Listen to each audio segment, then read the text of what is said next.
तो आइए आप सबका स्वागत है मेरे चैनल पे। और इस ब्लॉग की शुरुआत कर रही हूँ मैं, बताइए कहाँ से। मैं शुरुआत कर रही हूँ सिलीगुड़ी के वसंत मेला से। तो आप सोच रहे होंगे मैं सिलीगुड़ी कैसे पहुँच गई। तो सिलीगुड़ी आई हूँ मैं। ब्लॉग पूरा देखिएगा, पता चल जाएगा कहाँ जा रही हूँ, कैसे आई हूँ, क्या करने आई हूँ। बहुत मज़ा आने वाला है, ये पक्की गारंटी है। तो चलिए ब्लॉग को शुरू करते हैं। तो आप लोग देख रहे हैं मेरे channel doctor Priyanka Shukla official. ये सिलीगुड़ी में हम लोग स्टेशन से जा रहे हैं घर की तरफ। कौन से घर जा रहे हैं बताती हूँ। ये हैं हस्बैंड और दोनों बच्चे मेरे बगल में बैठे हुए हैं। सब बहुत एक्साइटेड हैं। बस जो भी ऐड करते हैं लाइक उनको दिखे वो कर दें। Hi everyone, welcome back to my channel doctor Priyanka Shukla official. तो हम लोग हैं कहाँ, सिलीगुड़ी में।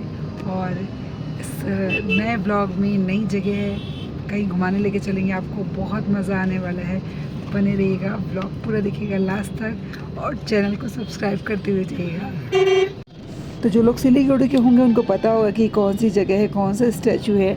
मुझे तो ज़्यादा जानकारी नहीं है। तो हम लोग जा रहे थे सचिन तिवारी के घर। ये देखिए, मैंने ज़्यादा वहाँ पे शूट नहीं किया।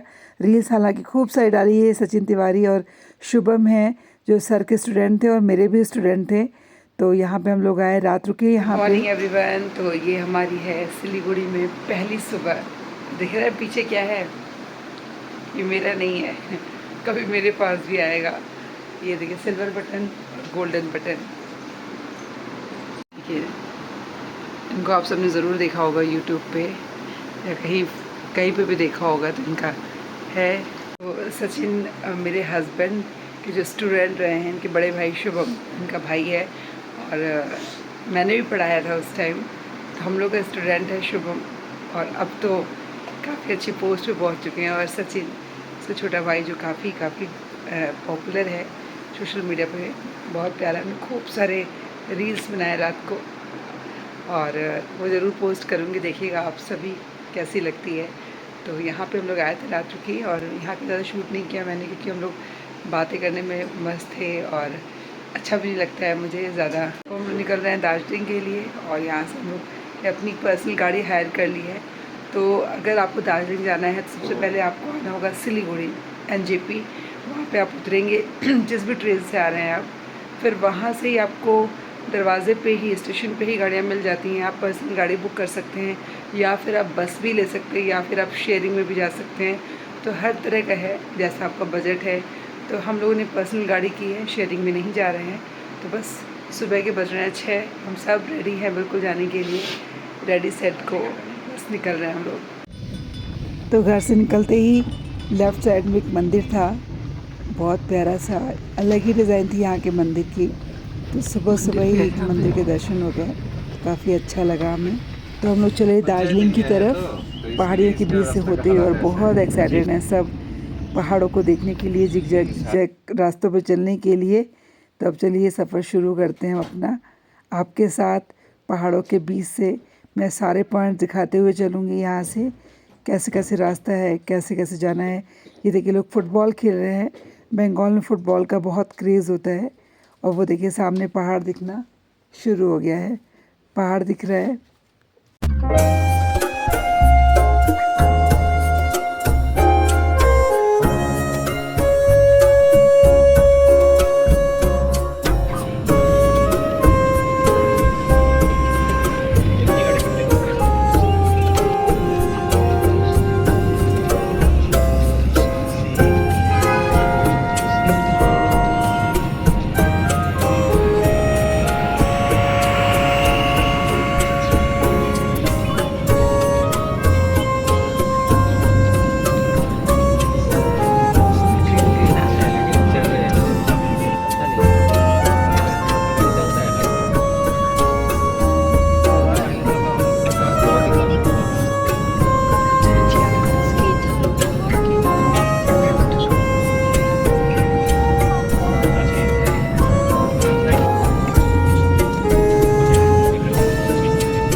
आए हैं चाय पीने के लिए यहाँ पे। तो हमारी पहली चाय यहाँ पे हिल्स पे। कैसा लग रहा है? बहुत खुश हूँ ना। ये देखिए हम लोग कितने हाइट पे आ चुके हैं, पता भी नहीं चला। वाह, हमको तो हाइट से इतना डर लगता है, लेकिन फिर भी देख ले रहे हैं।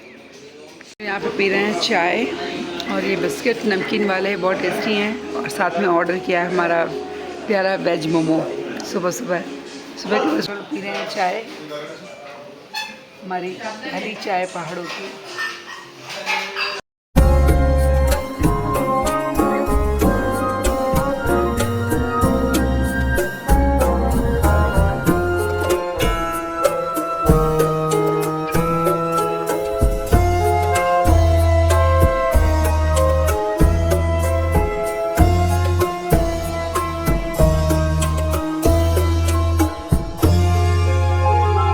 हम आ चुके हैं करसियोंग, जो है 4864 फीट की ऊंचाई पे ज़मीन से, जहाँ पे हम लोग प्लेन में रहते हैं। तो करसियोंग से हम लोग आगे बढ़ चुके हैं, जा रहे हैं दार्जिलिंग की तरफ। और पूरा ये वेस्ट बंगाल है, पूरा कोहरा था, बादलों के बिल्कुल करीब हम लोग आ चुके हैं। और ये इतना प्यारा ये जो रास्ता होता है ना, ये रास्ता ही अपने आप में इतना खूबसूरत होता है कि आपको पता ही नहीं चलेगा कि आपके 3 घंटे कब निकल गए। आप ध्यान दे सकते हैं कि यहाँ पे जो मकान हैं वो छोटे छोटे कॉटेज हैं, लकड़ियों के बने हैं, ईंटों के बने हुए मकान नहीं हैं। यहाँ पे ऐसे ही मकान होते हैं। ये देखिए पूरा चारों तरफ पहाड़ है, और साइड साइड में ये देखिए आपको जो पटरी दिख रही है, ये जो टॉय ट्रेन होती है उसकी पटरी है, जो कि जाती है NJP से दार्जिलिंग तक। तो अगर आप टॉय ट्रेन से जाना चाहते हैं तो उसे जा सकते हैं, बस टॉय ट्रेन से 6 से 7 घंटे लगते हैं, यही फ़र्क होता है। अदरवाइज़ आप इंजॉय करते हुए सारा सीनरी टॉय ट्रेन में जा सकते हैं, लेकिन टॉय ट्रेन आपको पहले से बुक करना पड़ेगा ऑनलाइन। इत्तेफाक से जिस दिन हमें जाना था उस दिन ट्रेन कैंसिल थी NJP से दार्जिलिंग वाली, तो हम लोगों ने फिर टॉय ट्रेन नहीं किया, किसी बार नेक्स्ट टाइम के लिए उसको छोड़ दिया। कुछ चीज़ें रह जानी चाहिए ताकि फिर हम लोग नेक्स्ट टाइम फिर कभी प्लान करें। तो ये हम लोग जा रहे थे, और यहाँ पे सर्दी शुरू हो गई थी करसियोंग के बाद से। इतना प्यारा मौसम लग रहा था, मतलब वो हल्की वाली ठंड प्यारी सी। तो कई लोगों ने मुझसे पूछा है कि ठंड कितनी है, अगर कोई प्लान कर रहा है तो ठंड इतनी, अगर बच्चों के साथ जा रहे हैं तो एक पतला पतला स्वेट शर्ट अगर आप रख लेंगे, स्वेटर्स, तो काफ़ी है। मैंने, रोज़ ने और आशी ने जब वहाँ पे नेक्स्ट डे अंदर एक एक इनर डाल दिया था, वो हमारे लिए काफ़ी था। और कार में रख लिया था एक एक जैकेट, पतला वाला जैकेट नहीं कहूँगी, जो स्वेट शर्ट वाले पतले पतले जैकेट्स होते हैं, वो शाम को हमें पहनना पड़ा था। और ये दिखा दूँ आपको घूम रेलवे स्टेशन, जो कि इंडिया का हाईएस्ट रेलवे स्टेशन है, 7400 फीट की ऊंचाई पर है। तो घूम के बगल से हम लोग निकल रहे थे। ये भी एक आपका साइड सीन में आता है, जहाँ पे लोग घूमने आते हैं। ये देखिए रेलवे स्टेशन है घूम का, पर हम लोग नहीं आए क्योंकि हमने रास्ते में जाते वक्त देख लिया था, तो हम लोग दोबारा इसको साइड सीन में हमने उसको कवर नहीं किया। तो आप यहाँ पे भी आ सकते हैं घूमने के लिए। तो अब हम लोग घूम पे टॉप पे चढ़ने के बाद थोड़ा सा नीचे उतर रहे हैं, मतलब आप पहले टॉप पे जाएंगे 7400 की ऊंचाई पे, देन आप वहाँ से थोड़ा सा नीचे देखिए आप हम लोग आ रहे हैं दार्जिलिंग, जो कि 7000 कुछ की ऊंचाई पर है। तो अब यहाँ पे हमको कायदे से ठंड मिल चुकी थी, मौसम अच्छा मिल गया था यहाँ पे। उसके पहले कहीं बारिश कहीं बदली, क्योंकि ये जून का महीना जो होता है बारिश स्टार्ट हो जाती है। मई तक बारिश नहीं होती है मोस्टली, जून के बाद बारिश स्टार्ट हो जाती है। और जैसा कि यहाँ पे लोगों ने बताया, जून तक ही घूमने का मौसम होता है, जुलाई से घूमने लायक नहीं होता है, बहुत बारिश होती है। उसकी वजह से रास्ते बंद हो जाते हैं और नहीं मज़ा आता, आप नहीं देख सकते हो, घूम नहीं सकते हो। तो अगर आप प्लान कर रहे हैं तो जून लास्ट तक ही आएँ। उसके बाद फिर आप अक्टूबर से शुरू कर सकते हैं, अक्टूबर नवंबर। उसके बाद दिसंबर जनवरी में तो बहुत जाड़ा होता है, दिसंबर जनवरी फरवरी, फिर मार्च से लेकर के मई तक प्लान कर सकते हैं। तो देखिए बादल बिल्कुल हमारे बगल में था, मतलब हम बादलों के करीब थे, बादल कभी हमसे नीचे कभी बादल हमसे ऊपर, एक बहुत ही अद्भुत सा नज़ारा होता है ये। तो हम लोग दार्जिलिंग में एंटर कर चुके हैं। तो हाँ, मैं बता रही थी कि शाम को और सुबह हमने पतले पतले जैकेट स्वेटर्स पहने थे, पर उसमें गर्मी बिल्कुल भी नहीं लगी। तो एक अच्छी प्यारी वाली ठंडी है, जो एक सुकून जिसमें मिलता है। अगर आप ना भी पहने तो एंजॉय करेंगे, लेकिन हमने पहना था, हर सबने पहना था, मतलब ठंड को क्यों बर्दाश्त करें, उस तरह का था। तो हम लोग दार्जिलिंग में ये एंटर कर चुके हैं। और दार्जिलिंग में काफ़ी ट्रैफिक था, क्योंकि हम पीक टाइम चल रहा है ना ये, लास्ट मंथ ही है ये टूरिस्ट का, काफ़ी जाम था। अभी यहाँ बाहर तो नहीं मिला, पर अंदर में बहुत जाम का सामना करना पड़े, तो हम लोग जाम में ही फंसे रह गए। लेकिन जैम तो पड़ेगा ही, दार्जिलिंग में जैम पर नहीं पड़ेगा ऐसा तो हो ही नहीं सकता। अभी भी 1 किलोमीटर का जैम भी रुला देता है दीदी, क्या बोले। जाम तो जाम होता है, मुंबई वाला जाम देख लो, मुंबई में कितना ट्रैफिक रहता है। तो हम लोग यहाँ पे यही बात कर रहे थे कि जैम नहीं मिला, क्योंकि हम लोग बहुत टाइमली निकल गए थे। 6:30 पे हमने एनजेपी छोड़ दिया था ड्राइवर के कहने पे कि दीदी टाइम से निकल चलते हैं, नहीं तो जाम मिलेगा। तो हम लोग कह रहे थे कि जो जाम नहीं मिला, तो वही बोल रहा था कि जाम तो मिलेगा ही मिलेगा, भले 1 किलोमीटर का मिले। तो हम लोग को नहीं मिला था, थोड़ा सा मिला था अंदर जाते वक्त, क्योंकि हम लोग काफ़ी जल्दी निकल दिए थे और अराउंड 6:30 पे निकले थे, तो 10 बजे हम लोग अपने होटल पहुंच गए थे। हालांकि वहाँ पे हमें 2 घंटा इंतज़ार करना पड़ा। 12 बजे चेक इन का टाइम होता है, और वो रूम जो हमने बुक किया था बड़ा वाला, वो खाली नहीं था। तो कोई इतना फ़ायदा नहीं हुआ था, पर यह है कि हाँ, हम लोग जाम में नहीं फंसे। ये देखिए बादल, इस समय बादल हमसे नीचे हो गया, मतलब हम लोग इतने टॉप पे हैं कि बादल आपको नीचे दिख रहे हैं और हम बादलों के ऊपर हैं। लिटरली वो जो सॉन्ग है ना, बादल पाँव के तले, तो बादल हमारे नीचे ही था। तो पहाड़ पर रहने वालों के लिए तो बहुत आम नज़ारा है ये, लेकिन हम जैसे लोगों के लिए, जो हम लोग समतल में रहते हैं, जब पहाड़ों में आओ तो एक अजीब सा अद्भुत सा नज़ारा होता है ये पहाड़ों को देखना। पहली बार जब मैं आई थी गैंगटोक 2012 में, तो डर लग रहा था। तो इस बार सोच रही थी कि इस बार ज़रूर डर लगेगा, क्योंकि अभी कुछ हाल में इधर 1-2 सालों में मुझे थोड़ा हाइट से ज़्यादा ही लगने लगा है। तो मैं यही सोच रही थी कि पक्का है कि इस बार मुझे बहुत डर लगने वाला है, लेकिन नहीं लगा। मैंने बहुत एंजॉय किया, और बच्चों ने तो मतलब पूछो ही मत। और यहाँ पे एक बहुत अच्छी चीज़ दिखाने वाली हूँ मैं आप सभी को। यहाँ पे आने वाली टॉय ट्रेन, और ये बगल से निकलती है ऐसे दिखाते हुए। तो 2 तरह की टॉय ट्रेन है, ये जो आप देख रहे हैं ये कोयले वाली है, भाप वाली। तो एक ये है, इसमें 2 से 3 डब्बे ही होते हैं, और एक चलती है जो नॉर्मल इंजन से, इलेक्ट्रिक से चलने वाली। तो यहाँ पे मैं दिखाती हूँ आपको SBI का ATM। ये लड़की के मुझे बाल बड़े प्यारे लगे थे, इसलिए मैंने इसको रिकॉर्ड कर लिया था, और मैं रोज़ को दिखा रही थी कि देखो बाल कितने सुंदर हैं दीदी के। तो बाल बड़े प्यारे प्यारे होते हैं सबके यहाँ पे, बिल्कुल स्ट्रेट होते हैं नेचुरली। यहाँ के क्लाइमेट में कुछ ऐसा है। और जब मैं हाशीमारा में थी, मैंने वहीं कंसीव किया था। हाशीमारा NJP से 120 किलोमीटर से, और वो भूटान के बिल्कुल बॉर्डर पे आता है। तो जब मैं क्लास में पढ़ाती थी ना बच्चों को, तो वो सब भूटानी बच्चे थे, और उनकी शक्लें वही पहाड़ वाली गोरी गोरी सुंदर सुंदर, और बाल एकदम स्ट्रेट से हुआ करते थे। तो उनको देख के सोचा करती थी कि काश जो भी मेरे बच्ची हो, मतलब मेरा था एक, वो इनके जैसी हो। और देखो इत्तेफाक, क्लाइमेट का जो असर आता है, रोज़ के बाल काफ़ी स्ट्रेट हैं। ये पीछे देखिए कैसे मकान बने हैं, कितने कलरफुल, यहाँ पे कितनी ज़्यादा हरियाली, फूल पत्ती। दार्जिलिंग और गैंगटोक दोनों की ख़ास बात ये है कि यहाँ पे आपको इतनी हरियाली दिखेगी ना कि मैं क्या बताऊँ, मतलब एक अलग ही दुनिया लगती है।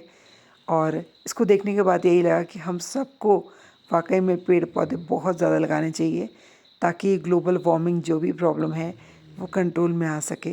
तो अब हम लोग चल रहे हैं फाइनली दार्जिलिंग की तरफ, मुड़ चुके हैं। और यहाँ पे टॉय ट्रेन का एक और आ रही थी, डिब्बा रखा हुआ था इंजन, उसको हम लोग शूट कर रहे थे, क्योंकि हम लोगों के लिए सब चीज़ें काफ़ी अलग हैं। तो ये है दार्जिलिंग का रेलवे स्टेशन, जिसमें चलती है ये वाली टॉय ट्रेन, क्योंकि अभी ट्रेन का रूट यहाँ पे नहीं है असली ट्रेन का, सिर्फ टॉय ट्रेन चलती है। तो ये दार्जिलिंग का रेलवे स्टेशन मिला था हमें, और ये हमारे होटल से बिल्कुल वॉकिंग डिस्टेंस पे था एक्चुअली। तो बस मेरा होटल आने ही वाला है, और चलिए फिर मैं आपको अपना होटल भी दिखाऊंगी। तो ये दार्जिलिंग का स्टेशन, अगर आपको मेट्रो ट्रेन में घूमना है तो आपको पहले से टिकट करना होगा, अदरवाइज़ आपको टिकट नहीं मिलने वाली है। तो रोज़ का बड़ा मन था, तो हम लोग गए भी थे कि चलो हो सकता है मिल जाए, पर उन्होंने बोला कि नहीं, नेक्स्ट 4 to 5 डेज़ की कोई अवेलेबिलिटी नहीं है। तो चुपचाप हम लोग वापस ही आ गए, क्या ही कर सकते थे जब नहीं मिल रहा है तो। हालांकि हमने घर से भी ट्राई किया था, तो वहाँ पे दिखा रहा था कि इस डेट में, जो हमारी डेट थी, ट्रेन इज़ कैंसल्ड। तो कुछ वजह रही होगी, ऑनलाइन नहीं दिखा रहा था बुकिंग। इस बार हमारे किस्मत में नहीं था टॉय ट्रेन में बैठना। तो अब हम लोग आ चुके हैं, एकदम दार्जिलिंग में एंटर कर चुके हैं रेलवे स्टेशन पे, अब अपने होटल की तरफ बढ़ चुके हैं। तो मैं आगे आपको और दिखाती हूँ। जिस समय मैं ये वॉइस ओवर कर रही हूँ मैं सारी ये दुकानें पहचान रही हूँ, क्योंकि हम लोग 3-4 बार यहाँ पे निकले थे पैदल पैदल। तो बस हम लोग होटल के बिल्कुल करीब हैं। हमारे होटल का नाम था क्रिफ्टन रॉयल्स, जो कि बिल्कुल मॉल रोड के पास था। तो यहाँ पे जो प्राइस था वो सब मैं बताऊँगी। ये हम लोग उसके रिसेप्शन में बैठ के वेट कर रहे हैं और टाइम बज रहा था 10, तो हम लोग काफ़ी पहले निकल गए थे। यहाँ पे हम लोग सब वेट कर रहे हैं और खुश भी थे और सबको थोड़ी थोड़ी ठंड भी लग रही थी। हम लोग आ चुके हैं, अभी फ़िलहाल रिसेप्शन में वेट कर रहे हैं और ये है यहाँ का वॉशरूम वेटिंग एरिया में आ गए। रूम अभी हम लोग को मिलने में 1 घंटा है, क्योंकि हम लोग टाइम से पहले आ गए। मार्जिन लेकर के आए थे लेकिन जाम उतना नहीं मिला, तो हम लोग बहुत पहुँच गए। टाइम भी सिर्फ 10:15 बज रहे हैं और हम लोग आ चुके हैं होटल में। उधर चेक इन की तैयारी चल रही है। इधर वॉशरूम में आशी आई थी, साथ चाय आ गई है, हम लोग वेट कर रहे हैं। और ये ढोलक जैसे लुढ़कते लुढ़कते लुढ़कते लुढ़कते लुढ़कते लुढ़कते चढ़ रहे लुढ़कते लुढ़कते चल रहे हैं पहाड़ों पे। आई होप कि 3-4 दिनों में कुछ इनका वज़न कम हो जाए लुढ़कते लुढ़कते तो आपने देखा हम लोग दार्जिलिंग पहुंच चुके हैं, रिसेप्शन हॉल में बैठे हुए हैं और मैं इस व्लॉग को यहीं एंड करूंगी, क्योंकि ये व्लॉग बहुत लंबा हो गया। तो नेक्स्ट व्लॉग में मिलते हैं। अगर यूट्यूब पे देख रहे हैं तो सब्सक्राइब करते हुए जाइएगा और बेल आइकन को प्रेस कर दीजिएगा, ताकि मेरे वीडियोस आते ही नोटिफिकेशन आपको मिल जाए। फेसबुक पे देख रहे हैं तो फॉलो कर लीजिएगा और अपना खूब सारा प्यार दीजिएगा। और ट्रिप से रिलेटेड कुछ भी क्वेश्चन है अगर आपके मन में, तो कमेंट में ज़रूर लिखिएगा। नेक्स्ट व्लॉग में मैं उसका आंसर देने की कोशिश करूँगी।